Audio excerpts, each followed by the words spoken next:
Président.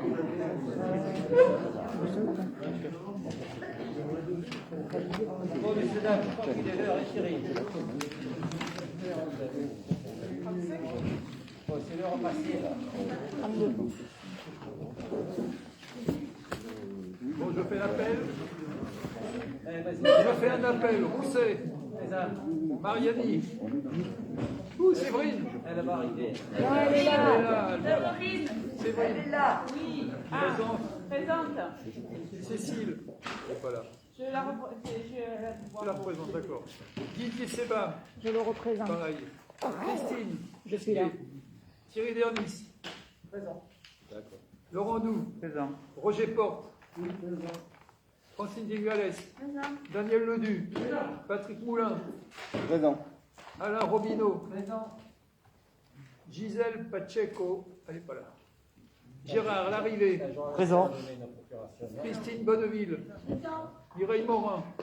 Présente. Blaise Fernandez. Il m'a donné procuration. D'accord. Charlotte Philippon. Marie Thèbes. Lisa Julliard.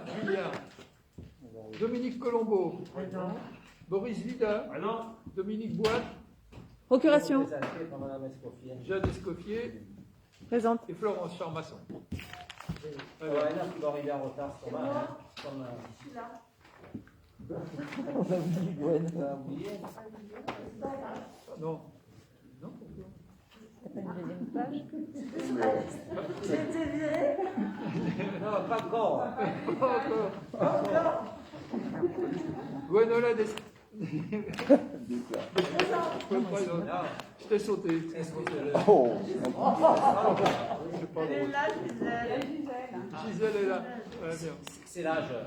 Ah ouais. C'est l'âge. Je pense que tout le monde. Je me rappelle. Je sais quand je me rappelle.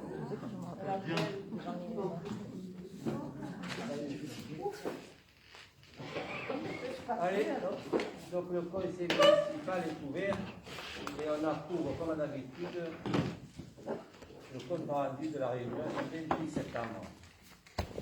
Qui est contre? Qui s'abstient? 2. La première délibération est liée à la validation du remboursement aux élus des frais d'exécution du mandat spécial. Mais d'abord, il y a les décisions du maire.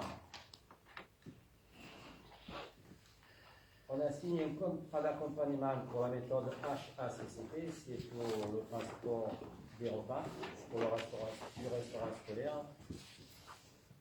C'était la formation. Elle a dit, elle s'élève à 2 790 € et 13 centimes. Et elle a été faite par Biocal. Il y a un contrat de maintenance des installations d'éclairage public pour l'année 2021, toujours par le même, l'entreprise Béranger, mais il n'y a pas de montant. C'est un bordereau de prix, c'est en fonction du travail qu'il effectue au fur et à mesure de l'année qui avance. Le contrat millésime web intégral logiciel métier, 7 957 € et 20 centimes pour JDS. Un contentieux, tiens, Jean d'Escoffier contre la commune de Loris avec Patrick Légier. Contrat d'exploitation et de maintenance des installations thermiques d'un montant de 5 242 € et 64 centimes au bénéfice de la Somégec. Voilà pour les décisions du maire. On passe à la première version qui doit valider le remboursement aux élus des frais d'exécution d'un mandat spécial. Et en l'occurrence, c'est le remboursement de mes frais quand je suis parti au congrès des maires. Et à cette occasion, j'ai reçu le prix national de l'investissement politique. D'habitude, pour notre cantine scolaire, d'habitude, je remonte, là, on a fait coup double. Alors, j'ai fait le minimum, hein, au congrès des maires, avant, monter à l'époque Serge Affront. Moi, je monte seul. Ça représentait 2 repas de nuit. Le minimum du minimum. Hein. J'ai sauté les repas. Dans le cadre de l'exercice de leurs fonctions, les élus locaux peuvent être amenés à se déplacer au titre d'un mandat spécial, d'une mission accomplie dans l'intérêt de la commune pour une opération déterminée et limitée dans sa durée. Le mandat spécial doit entraîner des déplacements inhabituels et indispensables. Cette notion de mandat spécial s'applique donc au déplacement des élus à l'occasion du Congrès des maires à Paris. Lorsque les conditions du mandat spécial sont réunies, les élus ont droit au remboursement des frais. Voilà. Donc, y a-t-il des questions? Oui. Est-ce qu'on peut considérer comme une mission accomplie pour la commune de la formation en tant qu'élu? Quand les élus se déplacent. Il y a un document à remplir avant de partir en formation. Non, concernant les frais. Les frais de déplacement. Oui, non, mais uniquement concernant les frais de déplacement de l'élu jusqu'à sa formation. Est-ce que ça rentre dans le cadre d'une mission accomplie? Non, pas du tout. C'est pris en charge dans le cadre de l'organisme de formation. Donc, Vous le remboursez. S'il n'y a plus de questions, on passe au vote. Qui est contre? Qui s'abstient? 4. Merci. Délibération validant les tarifs du repas du restaurant scolaire applicable au 1er janvier 2022 et Laurent Doux. Donc, dans le cadre de la préparation budgétaire de l'exercice 2022, il convient de prévoir une augmentation des tarifs du repas du restaurant scolaire. Le tarif actuel est de 3 € le repas. Il avait été fixé par délibération en date du 12 avril 2017. Donc, il est donc proposé au conseil municipal de bien vouloir valider les tarifs suivants. Tarif enfants et adultes, inscription a priori à 3,30 € le repas. Et tarif avec pénalité pour enfants et adultes, donc facturation a posteriori de 3,60 € le repas. Donc voilà.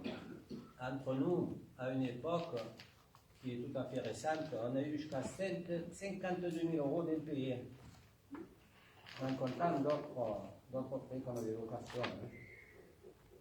Maintenant, on a alerté les services fiscaux qui pressent les parents, parce qu'il y en a pas mal qui ne payaient pas la cantine et ça faisait une tache d'huile. Et qui c'est qui paye? C'est nous. Oui, des questions? Mais là, ça tend à se résorber maintenant. J'avais une question pour les repas, le tarif adulte. Pourquoi il n'est pas plus élevé que le tarif enfant? C'est le choix de la commission, mais il n'y a pas tellement de repas, hein, adultes. Justement. Non, et puis surtout là, c'est le règlement intérieur, il est sur le restaurant scolaire enfant. Il va falloir qu'on réfléchisse, à la limite, cadrer cet aspect-là adulte et voir l'intégrer dans le process, mais le séparer et être vraiment qui a accès en tant qu'adulte, une réflexion plus longue avant. Pour le moment, on fait comme ça, pour continuer avant d'avoir une réflexion un peu plus importante. Projet en début de gestation pour délivrer des repas aux personnes âgées via le service du CRS. Donc, dans ce cadre-là, on verra certainement Il faudra créer quelque chose d'un le cadre repas juridique. des enfants. Mais c'est vrai que le repas des adultes, il faut quand même un peu plus cher. Mais à ce moment-là, on pourra travailler là-dessus. Parce que je comprends qu'on doit favoriser l'accès des enfants à la cantine et l'accès des adultes. Alors voilà, si on y va par choix, on paye un prix un peu moins subventionné, quoi. Mais on le fera à l'occasion du portage à domicile pour les personnes âgées. Il y avait un projet encore plus ancien de repas pour adultes là-bas. On ne sait pas si ça va devenir. On fera un prix spécial pour adultes plus élevé. Avec un cadre juridique S'il n'y a plus particulier. de questions, on passe au vote. Et l'avis sur le quotient familial, c'est pas plus simple? Alors, c'est plus compliqué, hein. C'est plus compliqué un peu plus. Mais tu n'as pas participé à la commission? Non, c'est pas ce qui a été retenu, hein. Le quotient familial. Sur le quotient familial, effectivement, il y a, alors, de mémoire, je dis ça, hein, il y a deux communes qui l'appliquent. Il y a deux communes qui l'appliquent. la plupart, et nous on était dans la partie haute en tarif, donc ça aurait voulu dire descendre un tarif, une chose qui n'est pas possible, de fait. Et après, en termes de calcul, aurait été compliqué à savoir quelle base on mettait. Donc c'était difficile a priori à mettre en place. Autre point, pour info, hein, déjà par rapport aux communes de LMD, en gros le sud du Beron, on est dans la partie déjà haute des tarifs appliqués. À part de mémoire au Puget, il y a encore une ou deux communes qui sont, ou trois, mais qui sont autour des 4 euros, 3,50 € à 4 euros. Le reste est entre 3 et 3,50. Enfin, dans la généralité. Hein. Mais c'est qui les adultes qui ont le droit d'aller à la cantine? Parce qu'il y a un tarif adulte, alors c'est qui? Sur les enseignants, le personnel. Les enseignants et le personnel, c'est tout. Et les élus, des fois aussi. Ah. Il y avait, lors des mandats précédents, il y avait une élue qui aimait bien l'Aïoli, le Vandaka, qui l'a vu là-bas. Ah d'accord, si moi j'aime la Loyoli, alors il y a les gens comme ça. Ah oui, vous pouvez y aller, hein. Oui. D'accord. Oui, je ne donne pas son nom, hein. Non, non, non, je ne demande pas de nom, il n'y a pas de souci. C'est pas la question, je demande qui c'est qui a accès. Si on a accès. Il n'y a pas de secret, le prénom il commence par Y, le nom par un alors. De temps en temps, voilà. D'accord. Oui. On ne peut pas décider d'augmenter ce prix adulte si on est un peu. Ouais, ça serait bien. Si on est un peu tous d'accord, est-ce qu'on ne peut pas dire qu'on accepte le tarif enfant mais le tarif adulte on sursoit et on fait une deuxième proposition à peu près ça? Non, mais il faudrait quand même aussi contacter le personnel, hein, qui mange. Non, mais pas pour le personnel, on parle pour les autres. Il y a un minimum de contact quand même avec les enseignants, les gens qui mangent à la cantine. Et les intervenants aussi, hein. Et les intervenants, des fois aussi. Si vous voulez.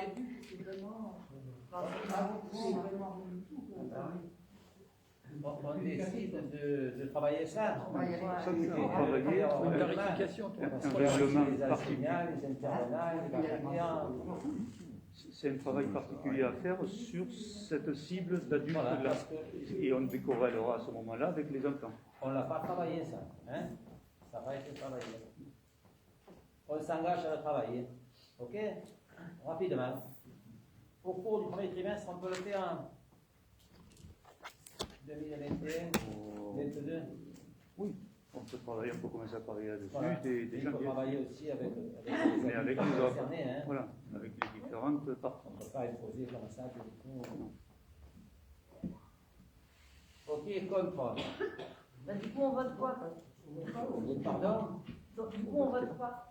On vote que pour les enfants. On vote que sur les enfants? Oui. Là, il y a marqué Non, Les deux, Même, les deux. c'est 3,30 € pour le moment.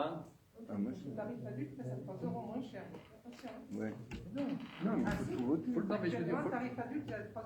Oui, si on ne vote pas, ça veut dire qu'on reste à 3 On reste à 3 €. Si on vote €. pas, C'est-à-dire qu'on augmente on peut de le fait le voter à tarif adulte. 3,30 €. mais non, mais il faut le laisser tel que c'est la proposition, il faut la prendre comme elle est. Bah oui. C'est proposé. Il est proposé à 3,30 € pour les enfants et 3,60 €. Ça Voilà. serait bien, on la garde comme ça, et puis ensuite il y aura un travail de Oui, proposition. on peut le voter et après faire. Bah oui. On revient dessus. Donc on le laisse, on le propose à 3,30 €. Et après on le révise. Telle qu'est la délibération. C'est ça. L'augmentation. Il y aura Et moins après on augmentera au premier trimestre 2022. Voilà. Qui est contre? Je suis toujours contre. Qui s'abstient? Parce que je mange à la cantine. On le sait, pas de souci. Un contre Daniel, une abstention. 3 abstentions. 3. Moi, je suis pour toujours. Ouais, je sais, on l'a déjà dit. Ça fait combien d'abstentions? Alors levez le doigt. 4. Il y a Madame Colombo aussi.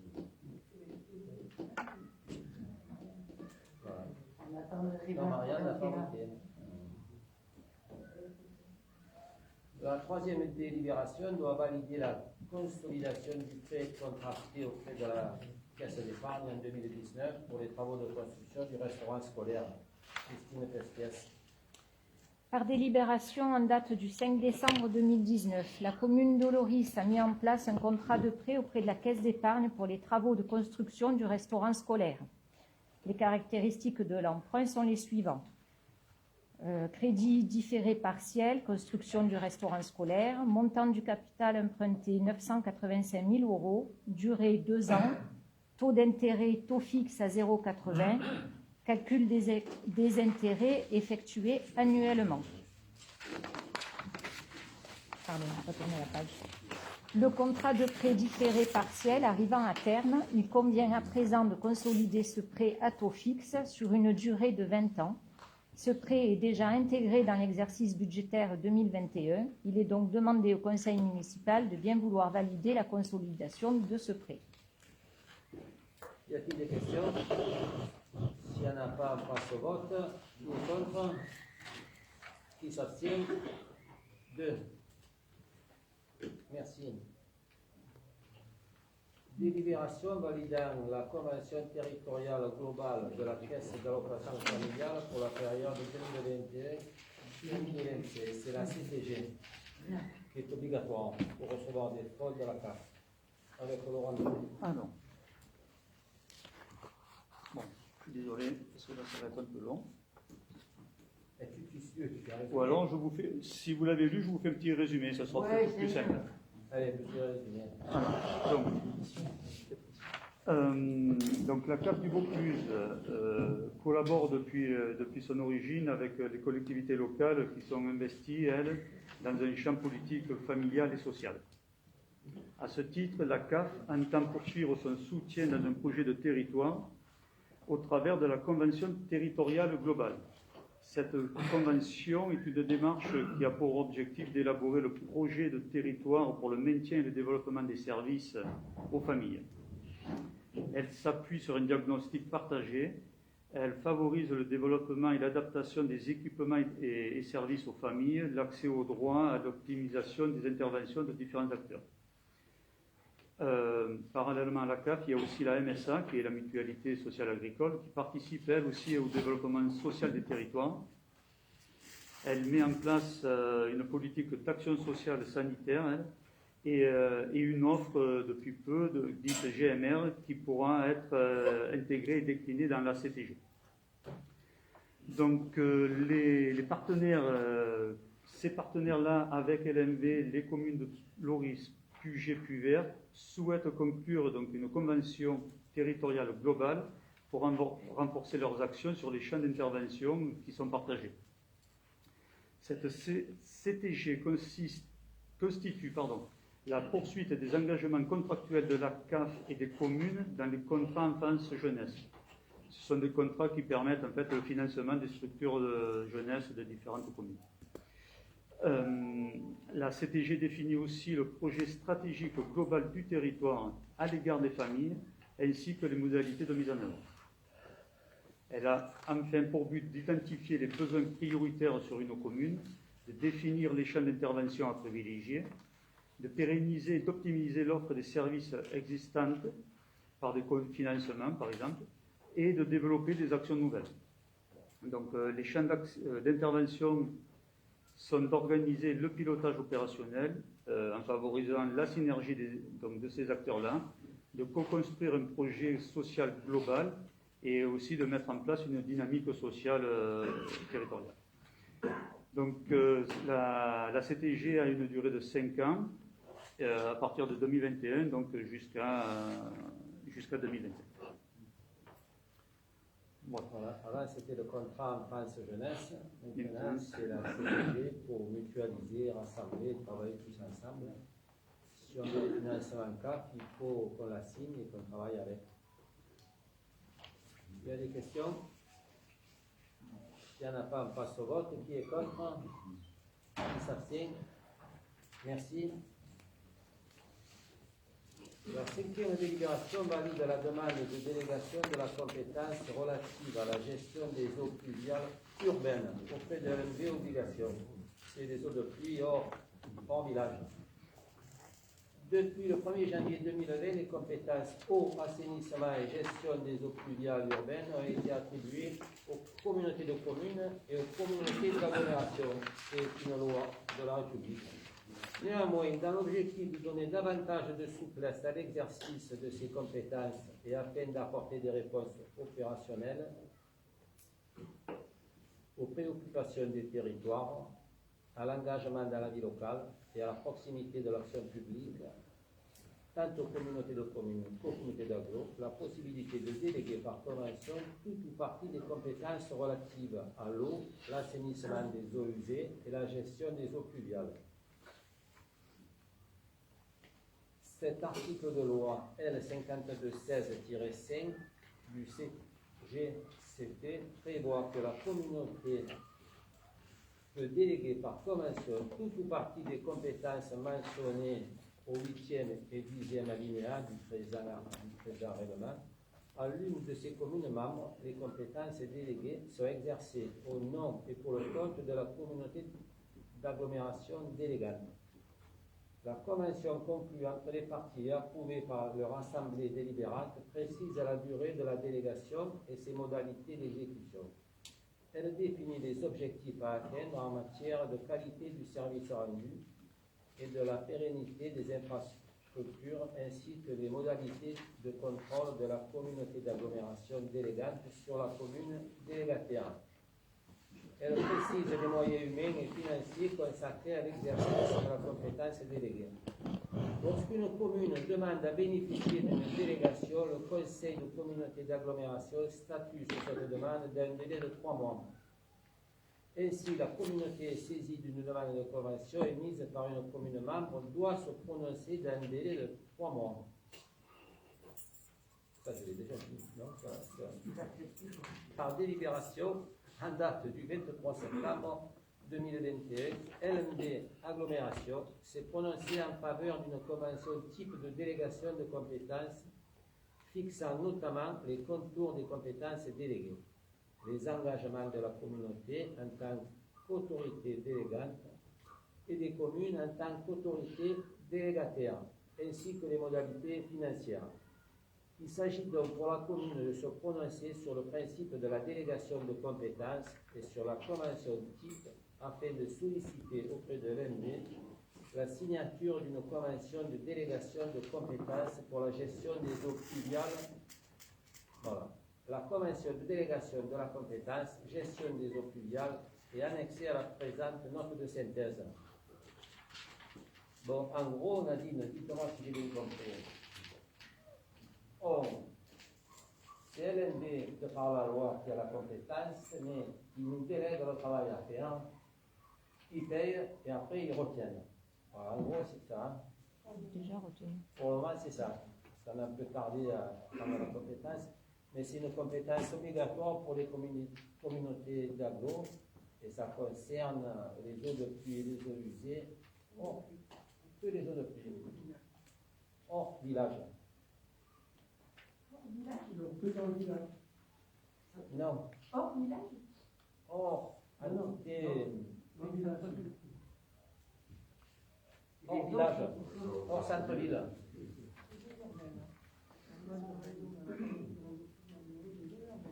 Eaux pluviales urbaines. Urbaines. Donc du village. Dans le village. J'avais compris le contraire. Urbaine, c'est là. Oui, urbaine. C'est le village. Donc c'est le village, c'est pas les autres. Les réseaux, les écoles, les conseils, tout ça. Comment sont décidées les priorités? C'est-à-dire que si nous, par exemple, on veut faire... Nous, on a défini déjà, comment ça s'appelle le plan qu'on a fait faire on a fait un schéma directeur qui a participé. Oui. Voilà. Donc c'est en fonction des problématiques et du travail à faire. C'est nous qu'on définit les priorités. C'est nous qui définissons les priorités? Eh oui. La communauté d'agglo ne s'occupe de pas grand-chose, il s'occupe juste Pardon? C'est pas mieux d'attendre comme on veut. Oui? Il y a un budget qui est décidé ou quelque chose, ou c'est vraiment en fonction de ce qu'on a fait dans l'année qui sera refacturé à l'année? Je pense que c'est au concours. Normalement, ils ont fait une clé de répartition avec les chiffres qu'on avait donnés sur les travaux déjà réalisés, mais non, il y a quasi 0 € de travaux réalisés sur le pluvial. Hein. D'accord. À la différence des Gaillons sur la grande. Oui, mais ça veut dire qu'au cas où nous on va avoir besoin, ils vont payer. Oui, techniquement, oui. Ah, on va voir. On va voir. Techniquement, pour une compétence qui est déléguée, si on agit sur le secteur, ils doivent payer, mais on va voir quand même. Nous, on va pas leur coûter cher pour le moment. Pourquoi leur coûter pas cher? Il y a quand même des gros soucis, effectivement, avec l'eau pluviale. On a de l'eau pluviale. Pluviale, les eaux pluviales sur les Messilières, il n'y a rien du tout. Pourquoi on ne coûte pas cher?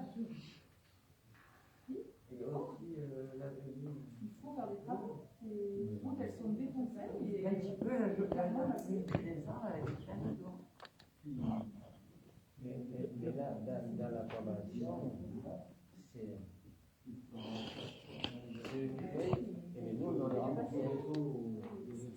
C'est une clé de répartition qu'ils ont faite. Pour le moment. S'ils prennent notre schéma directeur qui sont là, on a un programme de travaux qui est juste pour 1 million d'euros. Hein. Pour le pluvial. Hein.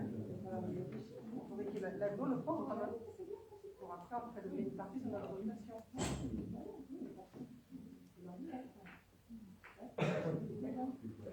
Oui. Mais dans l'article, il est précisé que la commune peut demander cette compétence. Est-ce que Loris a prévu de demander la compétence ou pas? Non, on n'a pas demandé, c'est une compétence obligatoire pour les communautés d'agglo. Non, dans l'article, il est écrit « Lorsqu'une commune demande à bénéficier d'une délégation, le conseil de la communauté d'agglomération statue sur cette demande. » Donc ça veut dire qu'on pourrait demander la compétence. Dans l'article, il est écrit que la commune peut demander la compétence. Donc ça veut dire qu'on peut demander la compétence. Et alors la position de la mairie, c'est que est-ce qu'on la demande ou pas? Donc la mairie ne demandera pas la compétence. Non. Oui, Gwen. En fait, moi, je suis désolée, je n'ai pas compris. Non. C'est la LMD qui a la compétence. Oui. Et elle ne peut pas réaliser les travaux elle-même. Et nous, Donc, attends. Elle nous délègue à nous pour faire les travaux. Nous, qu'est-ce qu'on demande là? Qu'est-ce qu'on comprend pas cette délibération? moi, simplement, en fait, la façon dont la ville de Loris va faire les travaux et va interagir avec LMD pour justement mettre à jour et faire des travaux sur le pluvial urbain sera régi par cette convention entre la LMD et la ville. On signe la convention. C'est LMD qui demande la délégation. C'est ça en fait. C'est LMD qui demande à Loris de prendre la délégation pour ça. Non, c'est une loi. Les communautés d'agglo prennent cette compétence. Et dans les textes, il faut quand même le faire. Ils demandent aux communes de prendre la délégation et de s'en occuper eux-mêmes. Et nous, on doit valider si on est d'accord ou pas avec cette délégation. Voilà, avec la convention. Et donc, si on ne veut pas prendre la délégation, ça veut dire que LMD doit s'en occuper elle-même. Oui, avec le risque que ça n'occupe pas. Avec le risque qu'ils s'en occupent pas, mais qu'on puisse les mettre devant le travail. Mais pourquoi ils nous factureraient? C'est leur compétence à eux. C'est en général. Ça ne sera pas spécialement Attention, il sera pour toute la commune. C'est leur compétence. Ils refacturent par des clés de répartition. En fait, vu que c'est leur compétence, Même si c'est la compétence, c'est pas eux qui payent. Après, ils le retiennent. Ils nous les retiennent sur notre budget. Nos dotations.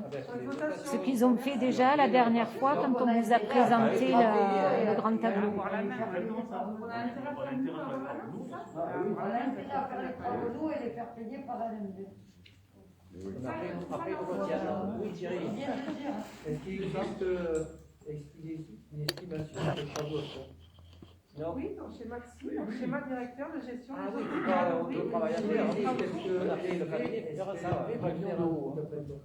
Pardon? Est-ce qu'un jour, LMD va le faire? Ben si, il le fait, c'est nous qu'on paye. D'accord, c'est nous qu'on paye. Ah oui, ah oui. On va pas payer. Plus cher, Parce parce que que tout à l'heure dans la conversation, on a dit que, enfin, ce que vous avez dit, c'est que on fait les travaux et eux, ils nous payent. LMV. C'est ça que j'ai compris pour le fond. Non. Je sais pas.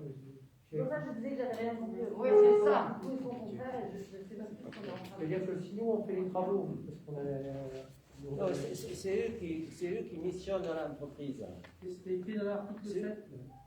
La commune assure le préfinancement des missions déléguées, lequel sera réalisé le premier semestre de l'année N. Il y a évaluation financière par la commune en vue de le deuxième semestre. Donc en fait, il faut faire une pré-évaluation des travaux. Et puis il y a sans doute un accord qui doit être mis en place, parce que sinon, nous, on fait tous les travaux la même année et voilà, on a là 120 millions d'euros. Non, mais si par exemple, travailleurs fait d'un coup, les autres, ils n'ont plus rien. Hein. La délégation. Si on n'apprend pas la délégation, du coup, il se passe quoi? Oui, ils ont la compétence. C'est obligatoire. Là aussi, mais pour la convention. Aussi, pour la convention, la compétence est obligatoire. On l'apprend pas, s'il y a un problème, ça sera les assurances de l'MP qui sera en charge. En fait, on transfère la compétence. On pourra les attaquer les gens, c'est eux qui font pas les travaux. C'est eux qui ont la compétence. Eux, ils veulent nous donner une délégation de compétences. Oui, parce qu'ils sont obligés de dire la loi. Pour un temps, comme ça au début. Au début, on fait comme ça, puis après, on verra en fonction de la pratique. C'est ce qui a été dit. Bonjour, excusez-moi de l'interruption. Après bref. Non, mais attends, on ne peut pas attendre la fin du conseil municipal. C'est après. Le public. Hein? C'est après le public. Je ne sais pas. On ne peut pas interrompre le conseil municipal. Hein? Alors, on est venu juste vous remettre ça. Mais après, il faut attendre la fin du conseil municipal. Non, mais il y a le conseil municipal. Hein? Non, on ne coupe pas le conseil municipal. Il faut attendre après. Là, c'est une séance officielle. C'est une séance officielle.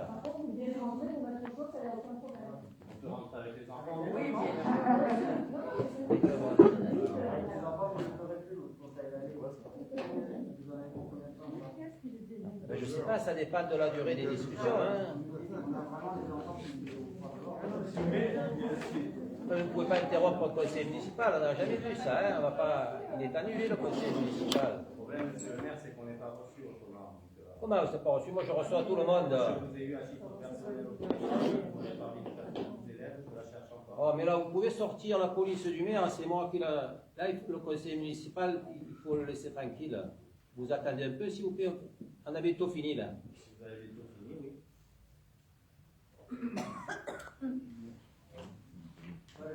Bon, c'est une compétence obligatoire. C'est la loi de l'offre. Elle est obligatoire. Après, dans la gestion, LMB, ils ont dit qu'ils faisaient comme ça au début. Après, ils arriveraient peut-être à fonctionner autrement. C'est obligatoire. Tous les villages prennent cette délibère. Hein. À tout de suite. À tout de suite. Donc, si vous ne voulez pas voter pour, vous ne votez pas pour, mais tous les villages. Non, mais c'est pas ça qu'il faut voulez. Si je comprends pas, c'est pas la question de voter pour ou pas. C'est pas. Comme ils devaient faire ça de. La délégation, on devait la faire au 1er janvier 2020.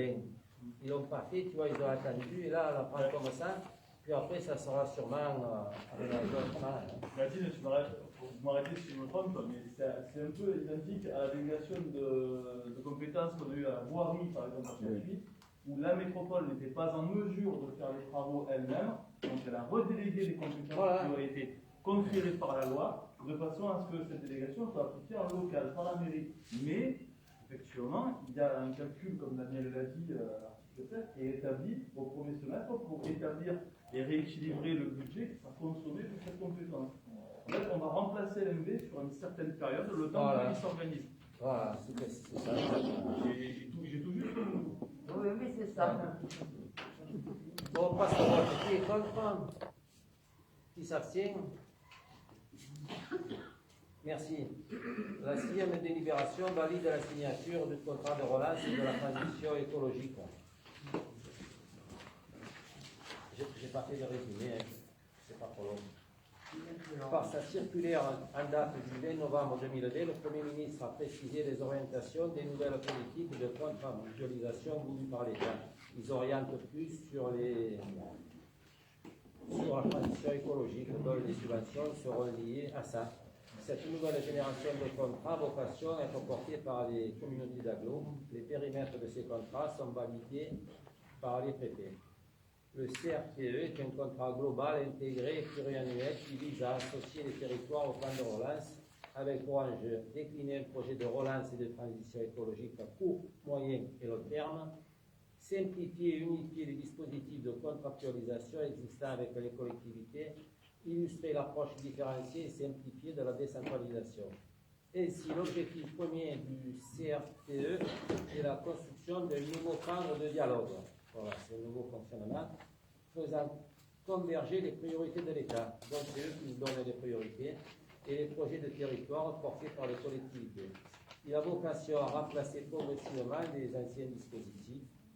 Conformément à l'esprit de la circulaire du Premier ministre, le périmètre du contrat de relance et de transition écologique a été défini à l'échelle du LMD, la communauté d'agglo. Toutefois, il est précisé que les projets ou actions pourraient être portés en maîtrise d'ouvrage communal.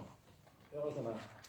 Par ailleurs, il est rappelé que les contrats sont évolutifs. En effet, le contrat n'est pas un cadre figé pour les 6 prochaines années. Les orientations et engagements des signataires pourront évoluer durant les 6 années, 21-26. Enfin, les CRTE formaliseront les moyens financiers engagés, ainsi que les moyens mobilisés en matière d'ingénierie et d'organisation. Les financements proviendront de France Relance et des différentes dotations. Dans ce cadre, la commune de Loris, membre de LNV, est intégrée à cette dynamique contractuelle et est signataire du CRTE s'y annexer. Il est donc demandé au conseil municipal de bien vouloir valider ce contrat de transition et de relance écologique. Les dotations d'État seront orientées pour l'orientation, la protection de la planète et la relance et la transition écologique. Ça focalise davantage. S'il n'y a pas de questions, on passe au vote. Oui. Juste une réflexion. En fait, quand on lit le CRTE, si on prenait la compétence concernant l'article précédent, on pourrait effectivement, par exemple, récupérer les eaux fluviales pour pouvoir faire des aménagements sur le territoire de Loris. Parce que ce dont tu parlais tout à l'heure concernant les Mességuières, où effectivement c'est une catastrophe au niveau il n'y a pas de récupération, donc l'eau court de partout. Si on prenait la compétence précédente, on pourrait effectivement avoir des subventions pour pouvoir récupérer les eaux fluviales et pouvoir les utiliser, notamment en matière d'écologie pour les jardins, les fontaines, etc. Non, c'est pas une question, c'est juste une réflexion. Non, parce qu'aujourd'hui, j'ai reçu un mail que j'ai ventilé auprès du bureau municipal de l'agence de l'eau qui propose, qui soumet des subventions pour des projets liés à l'économie de l'eau. Il faut voir, je l'ai reçu cet après-midi. Il faudra l'étudier. Hein. Comme on n'en est pas destinataire, on n'est pas au courant. Non, c'est le bureau. Parce que le bureau, ça circule. Pas. Pour l'opposition, ça ne circule pas. Bon, ça, c'est encore. Voilà, c'est la communauté d'agglo qui nous demande de signer ça pour travailler ensemble. Qui est contre? Qui s'abstient? Merci. La 7e délibération doit valider l'état d'assiette du titre de bois dans la forêt communale. Thierry Arnis. Délibération portant validation de l'état d'assiette des titres de bois dans la forêt communale relevant du régime forestier pour l'année 2022. Dans le cadre de la gestion des forêts des collectivités relevant du régime forestier, l'ONF est tenu chaque année de porter à la connaissance des collectivités propriétaires des propositions d'inscription des coupes à l'état d'assiette, c'est-à-dire des coupes prévues au programme du plan d'aménagement forestier en vigueur. Il est donc demandé au conseil municipal de bien vouloir valider la proposition suivante des coupes pour l'exercice 2021. Parcelle 7 et canton Vallon de Rouméas. Coupe de taillis, simple chêne vert sur 4,54 hectares. Le volume est estimé à environ 227 mètres cubes. Parcelle 8, canton Vallon de Roumias, coupe de taillis simple de chêne vert sur 0,90 hectares. Le volume est estimé à environ 50 mètres cubes. Parcelle 2T, canton compte de récolte, coupe de taillis simple de chêne vert sur 4,81 hectares. Le volume est estimé environ à 192 mètres cubes. Parcelle 11, canton compte de récolte, coupe de taillis simple de chêne vert sur 1,23 hectares. Le volume est estimé environ à 55 mètres cubes. Ces interventions seront supervisées par l'ONF qui marquerait les bois à couper. La commune délivrera sous le contrôle de l'ONF les bois en attouage ou en commercialisation. Les prescriptions particulières pour ces coupes seront rédigées par l'ONF afin de respecter les prescriptions spécifiques d'exploitation et d'usage ainsi que les prescriptions environnementales. Il y a des questions? À qui appartiennent les parcelles?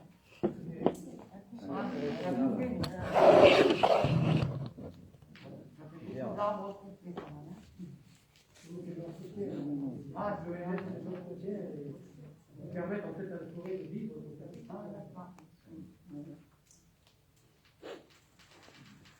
Qui est contre? Qui s'abstient? Merci. Et la dernière délire avec Christine Pesquet sur la décision modificative numéro 2. Dans le cadre de la clôture de l'exercice budgétaire 2021, il convient de prévoir des ajustements de crédit pour les opérations d'ordre du chapitre 014 en dépenses de fonctionnement.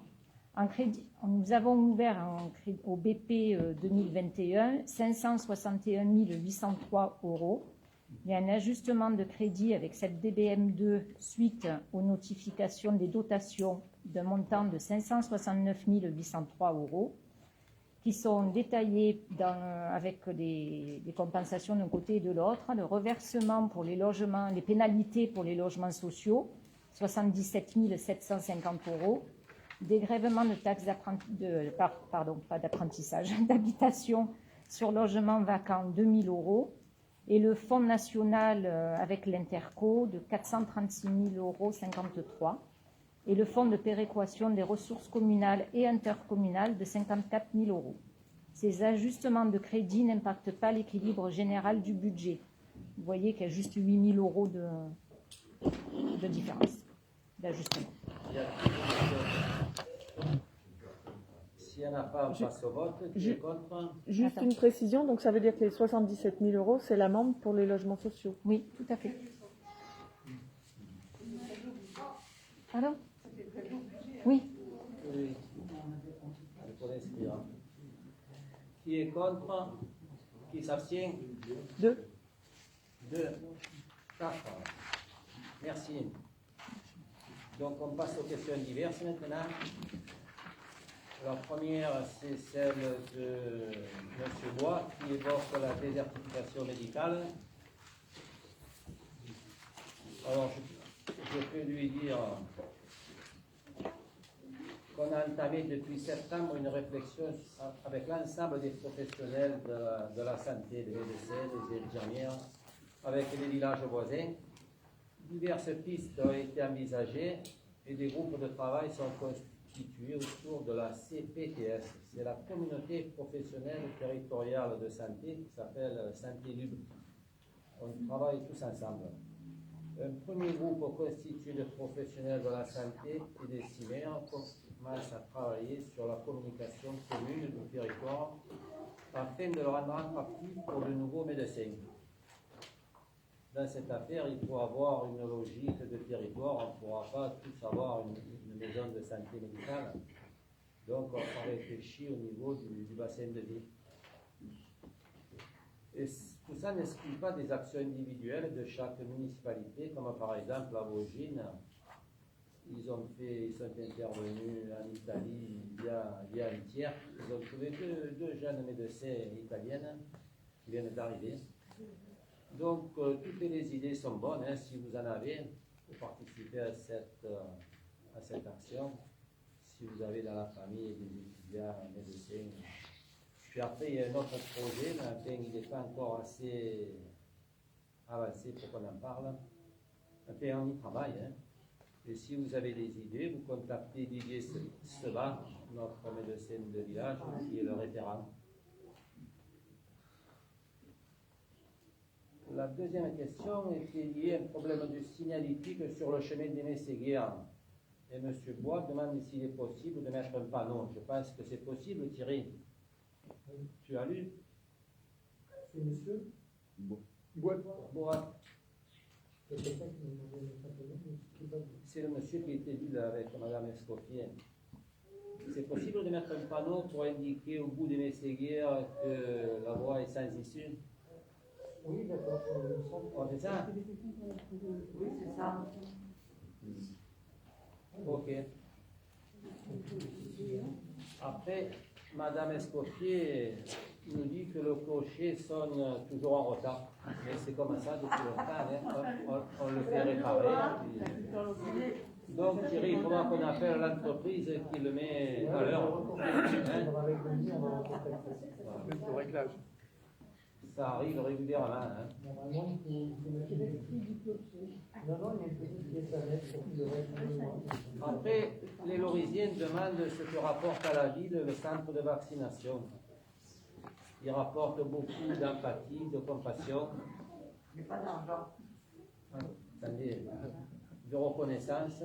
Je ne vous dis pas les gens qui sont contents de se faire vacciner, qui ne prennent pas le bus ou la voiture pour se faire vacciner. Au niveau de l'argent, je vous rappelle que le département a quand même donné 10 000 € à mettre en regard sur les travaux effectués, comme le cloisonnement, la propreté, l'installation du chauffage qui a été fait par les services techniques. Mais ça permet d'embellir quand même cette structure qu'on va retrouver.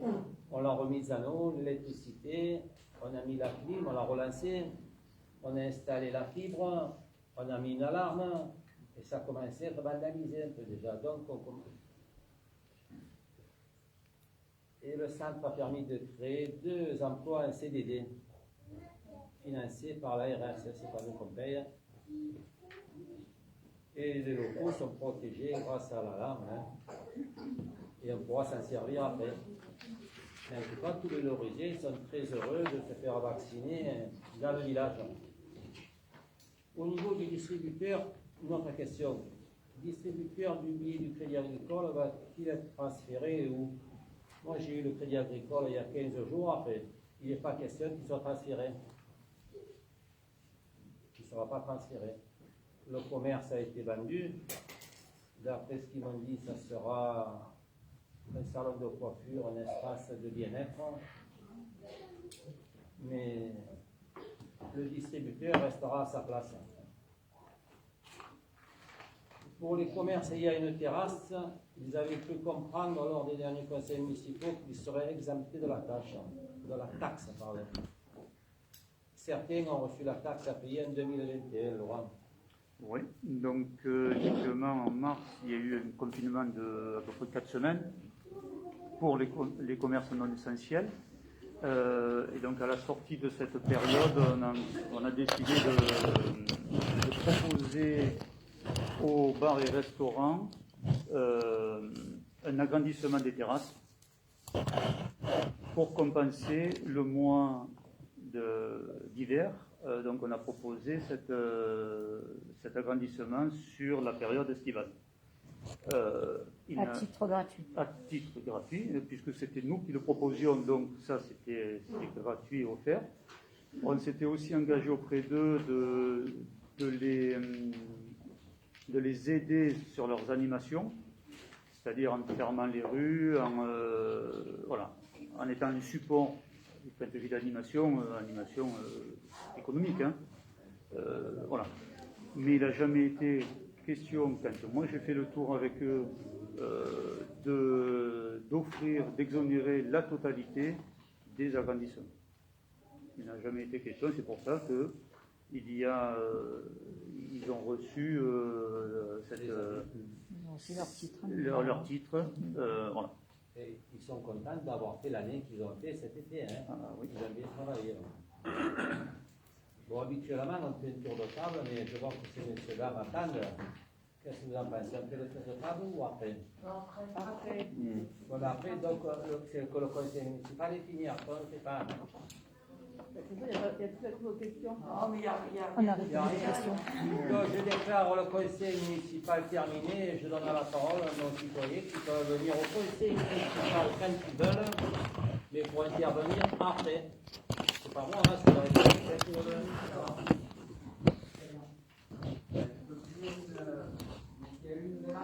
Avancez-vous qu'on vous entend. Vous êtes qui, monsieur? Avancez-vous qu'on vous entend. Vous êtes qui? Alors, je suis Alexis Barnier et j'ai reçu délégation de Catherine Richlinski, qui est déléguée des parents d'élèves de l'école de Loris, maternelle. Qui elle-même ne peut pas venir qu'avec un contact. Avec un contact? Ça arrive de plus en plus. Ah ouais, je le vois. Donc, il y a plusieurs démarches qui ont été faites par les parents, l'APE et les parents délégués pour soutenir la création d'un poste d'APSEM pour la 6e classe au cours de l'année 2021. Donc, il y a eu une pétition faite par un collectif de parents et signée par les parents en juin en 2021. Un rendez-vous avec mairie APE durant l'été 2021 pour évoquer le problème, et une tribune des parents délégués lors du conseil d'école du mois de novembre 2021. On a aussi, on est venu se mobiliser aujourd'hui justement pour vous poser une question que je vais retrouver. Voilà. Notre village connaît depuis plusieurs années un essor démographique. Cette dynamique s'accompagne de vrais besoins en matière d'infrastructures liées à la petite enfance. Pour preuve d'un effectif de 105 élèves en septembre 2018, l'école maternelle compte aujourd'hui 148 enfants, soit une progression de près de 41% en 3 ans. Malheureusement, le développement démographique de notre village s'effectue au détriment de notre école et nous assistons peu à peu à sa paupérisation, tant sur le plan financier qu'en termes de personnel. En effet, les budgets octroyés à l'école maternelle sont en chute libre depuis 3 ans. Le budget de fonctionnement est resté quasi inchangé, malgré la forte augmentation des effectifs.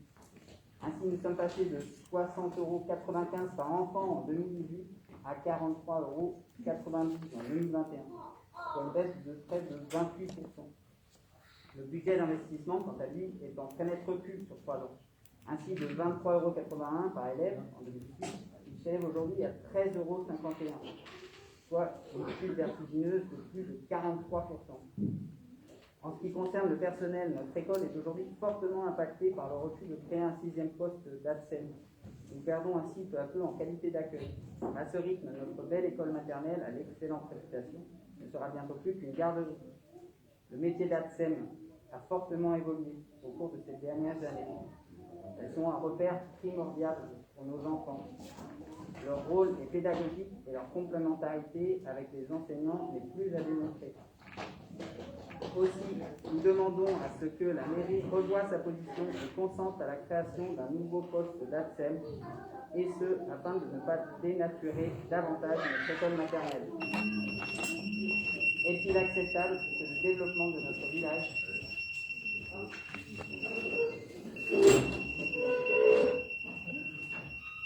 Est-il acceptable que le développement de notre village se fasse au détriment de nos enfants? Voilà. Et les chiffres sont faux. À qui on répond? Vous me donnez vos coordonnées, après vous le diffusez. Vous enverrez à... Je pense que vous avez le mail de Catherine Richlinski, a priori. Après, on vous répond que les chiffres sont faux. Notamment au Lévis.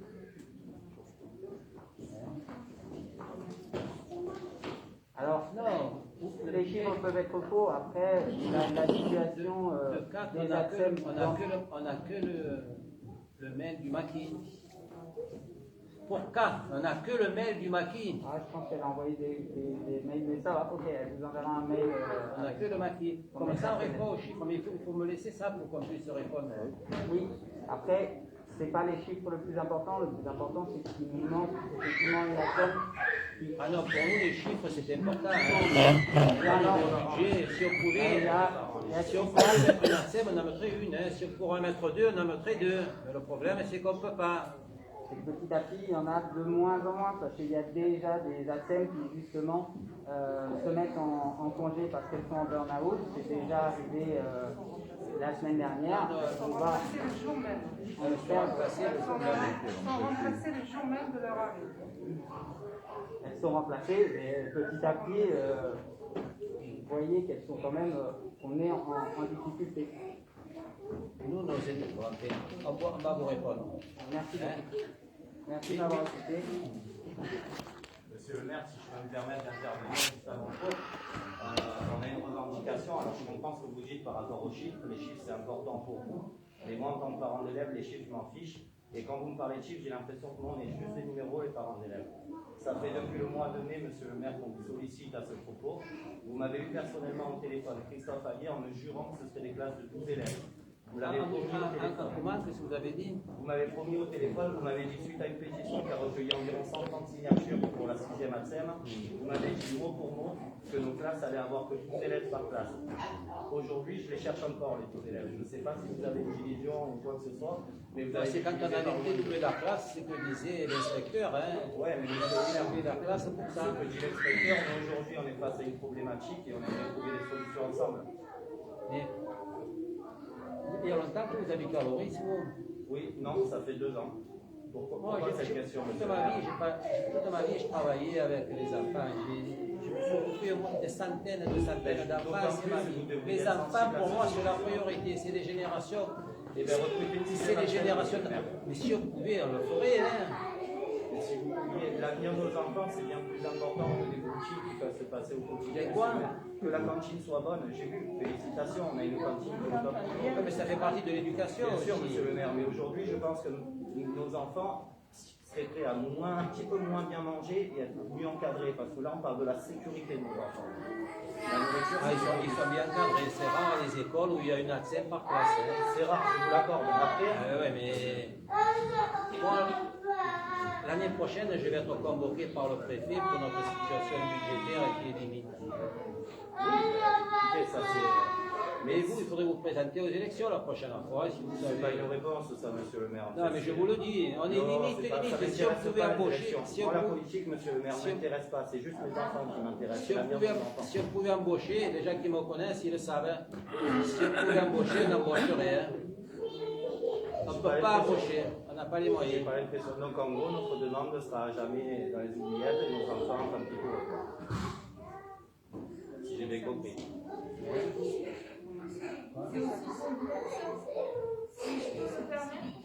C'est aussi complexe d'embaucher une ATSEM. Il y a les services civiques quand même. Aussi prévisionner les effectifs pour les années futures. Parce que embaucher une ATSEM, ça veut dire quelqu'un qui rentre, qui devient fonctionnaire. C'est quelqu'un qu'il faut du coup pérenniser, un salaire. Si dans quelques années on perd une classe, cette personne elle est là. Et du coup, il ne faut pas le budgétiser sur un plan de choc. Je comprends que l'urgence elle est là.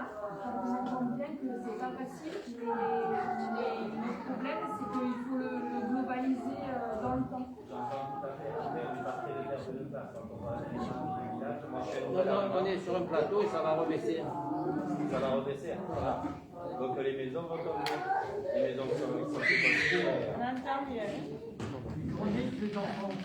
Oui, ils montent de classe. Donc la maternelle est diminuée. Et là, tous les gens qui sont mis à habiter à moins que vous faites comme les lapins, vous. Ça pas toujours, mais ça m'arrive. Non, après, je pense pas. Oui, peut-être que l'école va diminuer, mais en tout cas, aujourd'hui, on est dans une situation de hausse ou de plateau. Donc, il faut trouver une solution aujourd'hui, parce que dans 10 ans, ce sera trop tard. Et monsieur le maire, vous êtes sensible au sort des enfants, c'est ce que vous me disiez. Alors aujourd'hui, soyez sensible à ce qu'on vous demande. On n'est pas nombreux, mais il y a plus de 130 personnes qui ont signé la pétition. Après, il y a des gens qui ont peur de venir, par peur de leur image. Moi, personnellement, j'ai rien contre vous, monsieur le maire, ni contre du conseil, mais voilà, je suis là pour faire valoir ce qu'on a envie de vous demander. Après, je comprends qu'il n'y ait pas d'obligation de votre part de le faire, qu'il y a déjà plus d'accès que l'obligation. Mais c'est comme la politesse pour moi. L'école, c'est comme la politesse. La politesse, c'est pas obligatoire. Mais moi, j'apprends à mes enfants d'être polis parce que pour moi, c'est une forme d'obligation morale et personnelle. Et j'espère qu'aujourd'hui, vous prendrez le besoin d'ATSEM comme la politesse pour nos enfants. Ok. C'est tout. Voilà.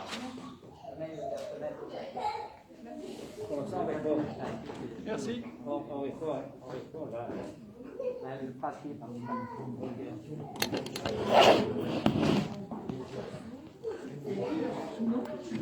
Merci. Il y a d'autres.